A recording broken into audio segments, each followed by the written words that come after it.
حنفی شخص کا 3 طلاقوں کے معاملے میں غیر مقلد بن جانا۔ موجودہ دور میں ایک برائی بہت بڑھ رہی ہے کہ فقہ حنفیہ کا پیروکار شخص 3 طلاقیں دے کر غیر مقلد یا کسی دوسرے مسلک کے علماء سے فتویٰ لے کر دوبارہ بیوی کے ساتھ رہنا شروع کر دیتا ہے۔ کیا ایسا کرنا درست ہے؟ نیز معاشرے میں موجود اہل علم حضرات بالخصوص علماء کرام کو اس حوالے سے کیا کردار ادا کرنا چاہیے؟ شعیب حفیظ کشمیر سے۔ بالکل حرام ہے، ناجائز ہے، 2 وجہ سے۔ ایک تو اس لیے کہ خواہشات نفسانیہ کی بیس پر اپنا مسلک بدلنا بالاجماع باطل ہے۔ ابن تیمیہ رحمہ اللہ فرماتے ہیں کہ ایک آدمی کسی مسلک میں حنفی، کسی میں شافعی اور خواہش کی بیس پہ وہ بنتا ہے تو یہ انہوں نے بھی یہ بات لکھی ہے کہ بالاجماع یہ حرام اور ناجائز ہے۔ حالانکہ ابن تیمیہ 3 طلاقوں کو ایک کہتے تھے، اس کے باوجود یہ کہتے تھے خواہش کی بیس پر مسلک بدلنا بالکل حرام ہے۔ تو ایک تو اس وجہ سے یہ حرام ہے، دوسرا اس وجہ سے حرام ہے کہ اس مسئلے میں حنفی شافعی اختلاف سرے سے ہے ہی نہیں۔ یہ چاروں اماموں کا اجماعی مسئلہ، امام ابو حنیفہ، امام مالک، شافعی، احمد بن حنبل، کہ 3 طلاقیں ایک مجلس میں 3 ہی ہوتی ہیں۔ 2 وجہ ہو گئی۔ تیسری وجہ یہ کہ یہ مسئلہ اجماعی ہے، قرآن نے بھی اس کو بیان کیا ہے۔ قرآن نے صاف بیان کیا کہ 3 طلاقوں کے بعد مرد کو رجوع کا حق نہیں ہے، چاہے وہ ایک مجلس میں ہو، اکٹھی الگ الگ، اس سے قرآن نے کوئی فرق نہیں کیا اس میں۔ اور سورہ طلاق میں تو اور مزید تفصیل سے اللہ نے بتایا کہ طلاقیں اکٹھی نہ دیا کرو، تقسیم کر کے دو، اور اس کی حکمت بیان کی کہ شاید اللہ رجوع کی کوئی صورت پیدا کر دے۔ صاف پتہ چلتا ہے کہ اکٹھی دینے میں رجوع کی صورت پیدا نہیں ہوگی۔ اور اللہ نے یہ بھی بتایا طلاق کے حکام، وَمَن يَتَّقِ اللَّهَ يَجْعَل لَّهُ مَخْرَجًا، جو اللہ سے ڈرتا ہے یعنی اللہ کے بتائے ہوئے طریقے کے مطابق طلاق دیتا ہے تو اللہ مصیبت کے سے نکلنے کا راستہ رکھتے ہیں۔ صاف پتہ چلتا ہے کہ 3 دے دی تو مصیبت سے نکلنے کا راستہ نہیں ہے۔ اور یہ جو حدیث ہے جس میں آتا ہے کہ نبی کے دور میں 3 طلاقیں ایک سمجھی جاتی تھیں، اس کے علماء بہت دفعہ جواب دے چکے ہیں۔ اس حدیث کا مطلب ہے کہ اکٹھی یا مختلف مجلسوں میں وہ ایک ہی سمجھی جاتی تھی زمانے جاہلیت میں، لیکن اسلام نے اس حکم کو منسوخ کیا۔ بخاری کی بھی صحیح حدیث موجود ہے کہ آپ نے ایک مجلس کی 3 طلاقوں کو 3 قرار دیا، اور ابو داؤد کی بھی حدیث موجود ہے۔ اور اس کے بارے میں جو ہے نا، یہ جو حدیث میں آتا ہے کہ حضرت عمر نے 3 کو 3 نافذ کیا، یہ بالکل ایسے ہی ہے۔ جیسے متع کے بارے میں صحیح مسلم کی حدیث ہے کہ نبی کے دور میں بھی ہوتا تھا، ابو بکر کے دور میں بھی، حضرت عمر نے پابندی لگائی۔ تو ہم کہتے ہیں جیسے متع نبی کے دور میں ہوا مگر نبی کی مرضی سے نہیں، نبی نے پابندی لگائی تھی، بہت سے صحابہ کو علم نہ ہوا اس لیے وہ کرتے رہے۔ تو اسی طرح 3 طلاقوں پر نبی نے پابندی لگا دی اور نبی نے 3 کو 3 قرار دے دیا، لیکن بہت سے لوگوں کو علم نہ ہوا، وہ زمانہ جاہلیت کے حساب سے 3 کو ایک سمجھتے رہے۔ حضرت عمر نے عمومی پابندی لگا دی۔ اس معاملے میں انشاءاللہ میری ایک بہت جلد تصنیف بھی آنے والی ہے 3 طلاق کے مسئلے میں۔ تو پہلی بات، قرآن نے بھی صاف بیان کیا اس مسئلے کو، بخاری مسلم کی حدیثوں نے بھی بیان کیا، اور صحابہ کا بھی اجماع ہے۔ کوئی ایک صحابی سے ضعیف سند سے بھی آپ نہیں دکھا سکتے جس میں کسی ایک صحابی نے 3 طلاقوں کو ایک قرار دیا ہو۔ کوئی ایک ضعیف روایت بھی نہیں ہے کہ ایک مجلس کی 3 طلاقوں کو رخصتی کے بعد ایک قرار دیا ہو۔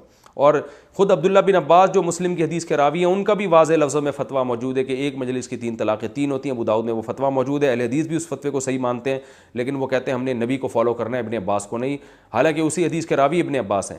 تو ابن عباس اور پھر نبی کو فالو کرنے کے لیے نبی سے کوئی حدیث بھی نہیں دکھاتے، اور ایک اب حضرت رکانہ کی ایک حدیث دکھاتے ہیں جو بالکل من گھڑت ہے، اس کی سند پہ بہت زیادہ کلام ہے، اور اس میں جو صحیح سند سے حضرت رکانہ سے ثابت ہے وہ یہی ہے کہ ایک مجلس کی 3 کو آپ صلی اللہ علیہ وسلم نے 3 قرار دیا ہے، اور اس کی میں تفصیل میں پھر جاؤں گا تو بات بہت لمبی ہو جائے گی۔ تو نبی صلی اللہ علیہ وسلم سے، صحابہ سے، تابعین سے، کسی ایک تابعی سے کوئی دکھا دے صحیح سند سے کہ ایک مجلس کی 3 طلاق کو ایک قرار دیا ہو، تو نہ صحابہ سے، نہ تابعین سے، اور نہ چاروں اماموں میں سے کسی امام سے۔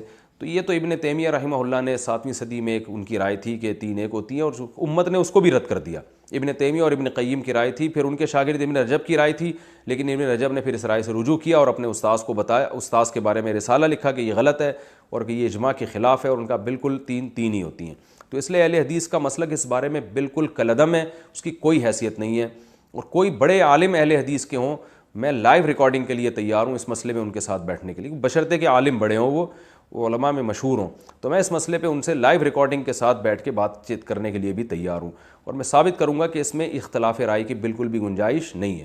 تو اگر کوئی حنفی یا کوئی شافعی یا کوئی مالکی یا کوئی حنبلی اگر اس بارے میں اہل حدیث سے فتویٰ لیتا ہے تو یاد رکھو اس سے بیوی بالکل حلال نہیں ہوتی۔ مجھے اس بارے میں بہت اچھی طرح شرح صدر ہے، کیونکہ میں نے بہت ریسرچ کی ہے اس مسئلے میں، تو بالکل حلال نہیں ہے۔ اور اہل حدیث علماء کو بھی چاہیے کہ جب کوئی حنفی عالم طلاق دے کر آ رہا ہے تو آپ اس کو کیوں اپنی رائے پہ فتویٰ دے رہے ہیں؟ آپ اس کو یہ کیوں نہیں کہتے کہ اب تو تم اپنا مسلک شہوت پرستی کی بیس پہ چینج کر رہے ہو؟ دیکھیں اہل حدیث کے ہاں ولی کی اجازت کے بغیر نکاح نہیں ہوتا. ایک اہل حدیث نے مجھ سے پوچھا کہ میں ولی کی اجازت کے بغیر کسی خاتون سے نکاح کرنا چاہتا ہوں, جائز ہے؟ میں نے کہا آپ اہل حدیث مسلک کو فالو کر رہے ہو تو آپ یہ مسئلہ مجھ سے کیوں پوچھ رہے ہو؟ اب جب لڑکی سے شادی کرنے کی بات آئی تو آپ حنفی بن رہے ہو, تو میں نے تو اس کو فتویٰ نہیں دیا, اس لیے کہ خواہشات نفسانیہ کی بیس پہ وہ یہ کام کر رہا ہے. تو اسی طرح میرے بھائی اہل حدیث علماء کو بھی چاہیے کہ کوئی حنفی 3 طلاقیں دے کر آتا ہے تو آپ اللہ سے ڈریں, آپ اس کو بولیں کہ بھائی تم کیوں اب میرے پاس آ رہے ہو. تو دیکھیں اس پر اور بھی دلائل ہیں کہ یہود و نصارہ جو تھے نا, تورات میں رجم کی سزا تھی, تو ایک یہودی نے زنا کیا تو وہ یہودی نبی کے پاس آئے فیصلہ کروانے کے لیے, حالانکہ کبھی فیصلہ نہیں کرواتے تھے, لیکن نبی کے پاس آئے یہ سوچ کر کہ رجم کی سزا شاید اسلام میں نہ ہو. تو قرآن میں کیا آیت نازل ہوئی, وَكَيْفَ يُحَكِّمُونَكَ وَعِندَهُمُ التَّوْرَاةُ فِيهَا حُكْمُ اللَّهِ, یہ آج آپ سے فیصلہ کیوں کروا رہے ہیں حالانکہ تورات ان کے پاس موجود ہے, اس میں رجم کی آیتیں موجود ہیں. تو اس لیے کہ یہودی اس وقت اسلام کو فالو کر رہے تھے خواہشات نفسانیہ کی بیس پر, تو جب یہودیت سے اسلام کی طرف آنا خواہشات نفسانیت کی بیس پہ جائز نہیں ہے, یہودیت کو چھوڑنا اس بیس پہ جائز نہیں ہے نفسانی خواہش کی بیس پر, تو ایک اہل اسلام میں ایک اہل سنت والجماعت کا کوئی مسلک چھوڑنا کہاں سے جائز ہو گیا خواہشات نفسانیہ کی بیس پر. تو اس لیے یہ بالکل غلط ہے, لوگوں کو اللہ کے عذاب سے ڈرنا چاہیے. کیا مسلمان ہونے کے بعد ختنہ کرانا ضروری ہے؟ کیا مسلمان ہونے کے بعد ختنہ کرانا ضروری ہے؟ جو لوگ اسلام قبول کرتے ہیں ان کے لیے کیا حکم ہے؟ شہاب اظہار امریکہ سے.